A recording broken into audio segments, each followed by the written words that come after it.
Good morning mga kababayan. Good morning sa lugar ko dito. Actually, halfway between morning and lunchtime na ngayon. Pero anyway, tayo dito. Good morning. At ano na rin, good morning, good afternoon, at good evening. Kasi depende rin sa oras ng ano, kung anong oras ka nanonood nitong video ko. Okay, ang topic ko lang ngayon i-follow up lang na ano to tungkol dun sa jeepney modernization. Follow up lang na topic. Follow up discussion. Um, ang mga sasabi ko po dito, meron kasing discussion ang Senado tungkol dun sa economics nung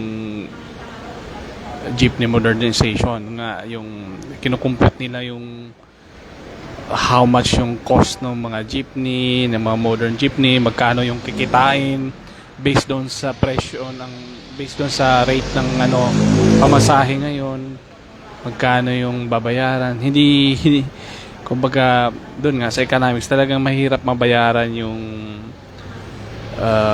mga modern jeeps na yan, amounting to almost between 2 million to 3 million. So yun nga ang ito ang masasabi ko nga ay siguro itong ating modernization pala ng jeepney ay ano medyo wag lang na lang natin masyadong pilitin yan kasi ang modernization naman natural, darating naman yan naturally basta yung ekonomiya natin ay uunlad.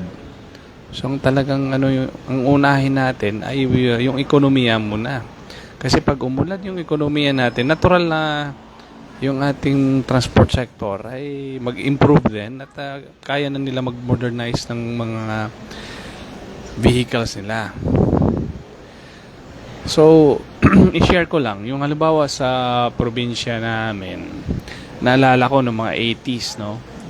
Marami pang mga jeep noon mga panahon na yun kasi pero nung nag-improve na yung ekonomiya kasi bumagsak ekonomiya natin yung in the 80s during panahon ni President Marcos bagsak ekonomiya natin, pero gradually nung habang unti-unti nag-improve yung ekonomiya natin around mga year 2000 siguro yon, nakikita ko gradually dumarami na yung mga van, yung air-conditioned vans. So, yung mga jeepney unti-unti nawawala sa mga probinsya.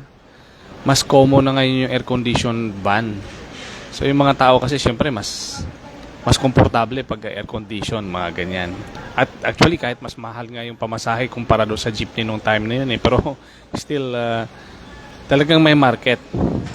So, in other words, pag medyo maasa-asenso yung ekonomiya talaga, natural talaga mag-improve yan. At speaking of sa Metro Manila naman, meron naman tayong mga UV Express mga air-conditioned van yan. Para sa akin, parang yan na yung mga modern jeepney, yung mga UV Express.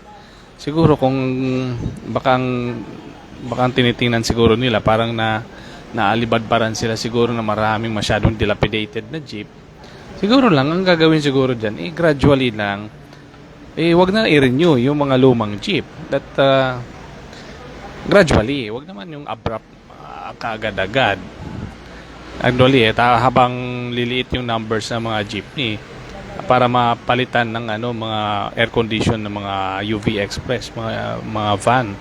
Ayan na yung mga modern jeepney. Pero on the other hand, ang meron akong sangayon naman ako sa LTFRB na kasi itong jeepney modernization hindi lang naman to usapin nito, hindi lang naman to tungkol dun sa modern ng mga sasakyan Kailangan din ito modern yung sistema. Hindi lang yung may bago kang sasakyan, kailangan din yung sistema medyo bago. Kaya pabor din ako doon sa sinasabi ng LTFRB na siguro ang bibigyan ng prangkisa ay yung mga kooperatiba o di kaya mga korporasyon.